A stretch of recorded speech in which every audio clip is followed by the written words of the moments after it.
Assalamualaikum warahmatullahi wabarakatuh. Perkenalkan, saya Ardania Saputri dengan NIM 190101040622 dari PPL 1 kelompok 105 UIN Antasari Banjarmasin dengan Supervisor Dr. Muhammad Sabirin SPD MSI. Assalamualaikum warahmatullahi wabarakatuh. Selamat pagi anak-anak. Gimana kabarnya? Pasti semua baik dong. Oke. Sebelum kita memulai pelajaran, ada baiknya kita berdoa dulu. Oke, Ibu pimpin. Berdoa mulai.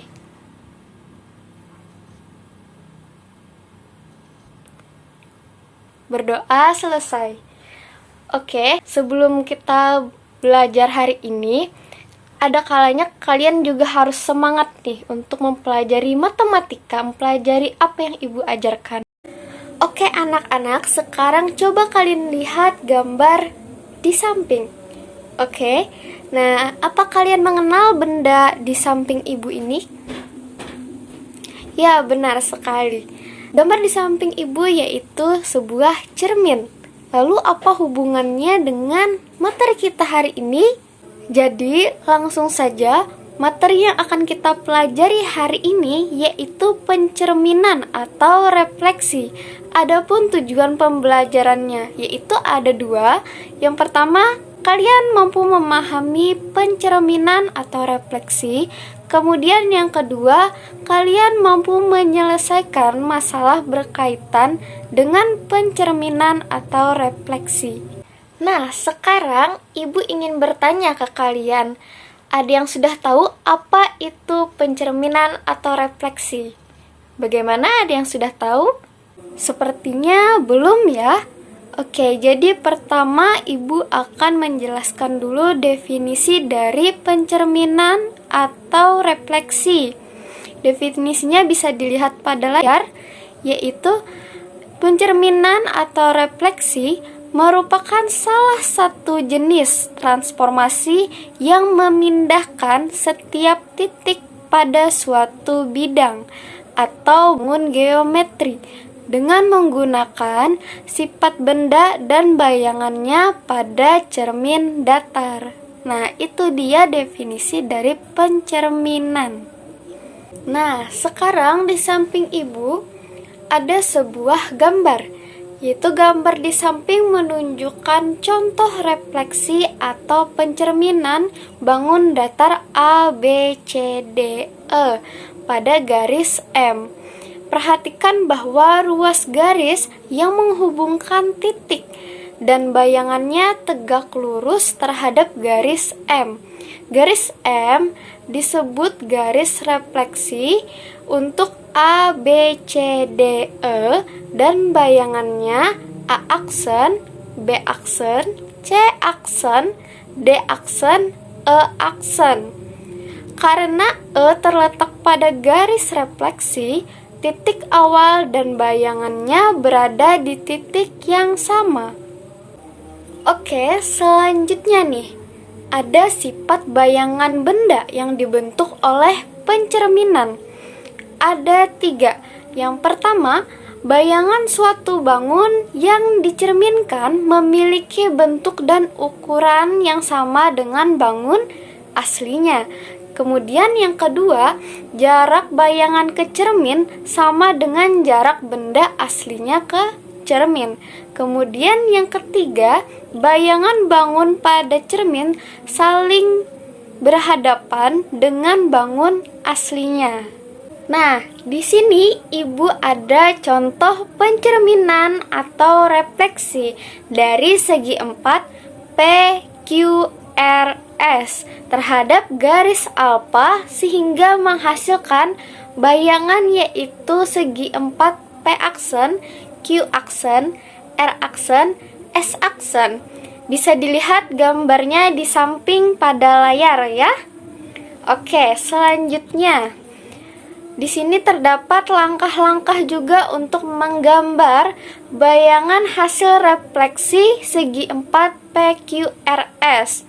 Oke, untuk langkah pertama, Gambar ruas garis yang tegak lurus terhadap garis alfa dari P, Q, R, dan S. Kemudian, untuk langkah kedua, yaitu tentukan titik P aksen, Q aksen, R aksen, dan S aksen, sehingga garis alfa tegak lurus dan membagi P aksen, Q aksen, R aksen, dan S aksen sama panjang. Titik P aksen, Q aksen, R aksen, dan S aksen merupakan bayangan titik P, Q, R, dan S. Kemudian, untuk langkah ketiga, hubungkan titik-titik P aksen, Q aksen, R aksen, dan S aksen. Oleh karena P aksen, Q aksen, R aksen, dan S aksen merupakan bayangan dari P, Q, R, dan S yang direfleksikan oleh garis alfa, maka segi 4 P aksen, Q aksen, R aksen, S aksen merupakan bayangan segi 4 P, Q, R, S. Kemudian, sekarang Ibu punya 2 contoh pencerminan dalam kehidupan sehari-hari. Nah, untuk gambar pertama, coba kamu ingat. Pada saat mendekati cermin, tampak bayanganmu juga akan mendekati cermin. Ketika kamu bergerak menjauhi cermin, bayanganmu juga akan menjauhi cermin. Kemudian ada contoh kedua, yaitu gambar pencerminan bangunan pada air. Ketika melihat foto bangunan di samping, maka kamu akan melihat bayangan dari bangunan tersebut pada permukaan air. Perhatikan bahwa setiap titik dari bangunan asli di atas garis air memiliki titik yang bersesuaian dengan bayangannya pada air. Jarak dari semua titik pada bangunan asli ke permukaan air sama besarnya dengan jarak dari bayangan titik tersebut ke permukaan air. Bayangan dari bangunan tersebut pada air dikenal dengan refleksi atau pencerminan bangunan pada air. Nah, begitu anak-anak. Jadi sudah paham kan tentang contoh pencerminan pada kehidupan sehari-hari. Kalian bisa cari contoh pencerminan lainnya, masih banyak. Oke? Selanjutnya, di sini ada sebuah tabel, yaitu tabel koordinat bayangan hasil pencerminan dari X, Y. Nah, di sini jika diketahui sebarang titik dengan koordinat X, Y pada koordinat kartesius, maka koordinat bayangan hasil pencerminannya dapat dilihat pada tabel di samping ya. Oke, untuk pencerminan terhadap sumbu X, maka titik koordinat bayangannya yaitu X, min Y. Kemudian untuk pencerminan terhadap sumbu Y, maka titik koordinat bayangannya min X, Y. Kemudian pencerminan terhadap titik asal O 0,0, titik koordinat bayangannya yaitu min X, min Y. Selanjutnya untuk pencerminan terhadap garis Y sama dengan X, yaitu titik koordinat bayangannya Y, X.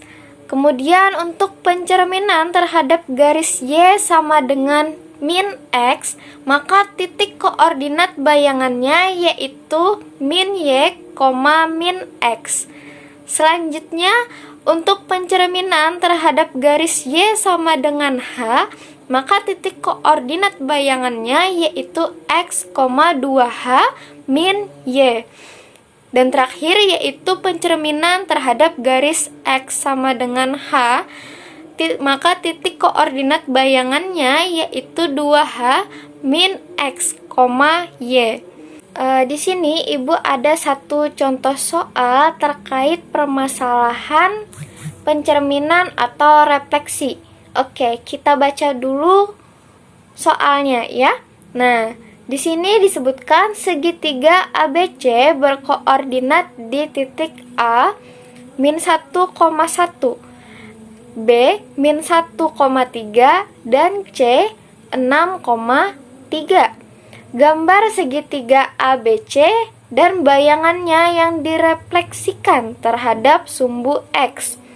Kemudian bandingkan koordinat titik-titik ABC dengan koordinat bayangannya. Oke. Untuk penyelesaiannya, pertama kali kalian bisa lihat ya gambar di samping. Oke, diperhatikan dulu. Nah, jadi untuk penjelasannya, anak-anak coba perhatikan bahwa titik A berada satu satuan di atas sumbu X, maka bayangannya adalah A aksen yang terletak satu satuan di bawah sumbu X.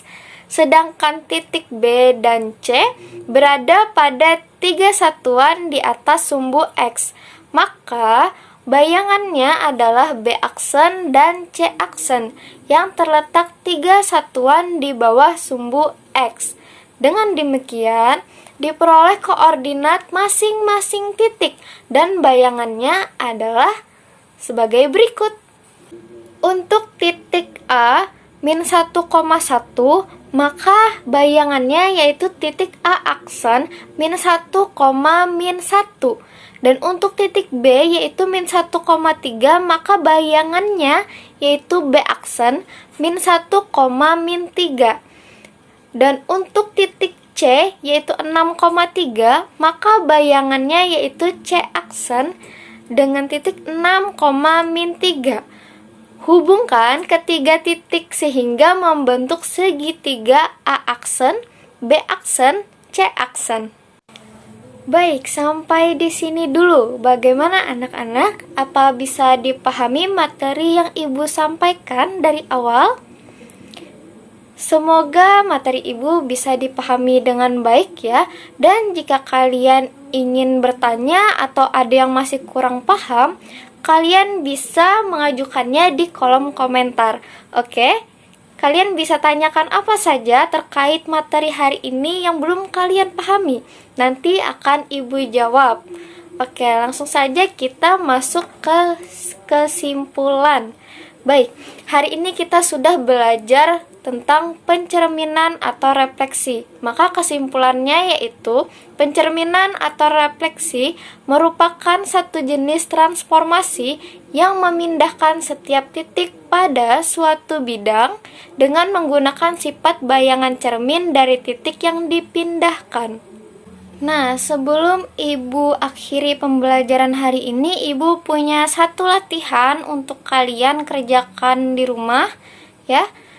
Untuk berlatih kemampuan kalian terkait materi pencerminan atau refleksi ini. Dan soalnya yaitu diketahui segi 4 A, B, C, D yang memiliki koordinat di titik A min 1, min 1, titik B 1,0, titik C min 1,2, dan titik D yaitu min 2,1. Direfleksikan terhadap garis Y sama dengan X. Gambar ABCD dan bayangannya yang direfleksikan terhadap garis Y sama dengan X. Bandingkan koordinat titik-titik ABCD dengan koordinat bayangannya. Oke, sebelum kita menutup pembelajaran hari ini, kita berdoa dulu. Berdoa mulai.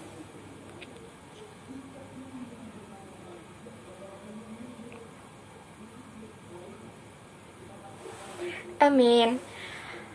Ingat latihannya dikerjakan dan terus semangat. Oke?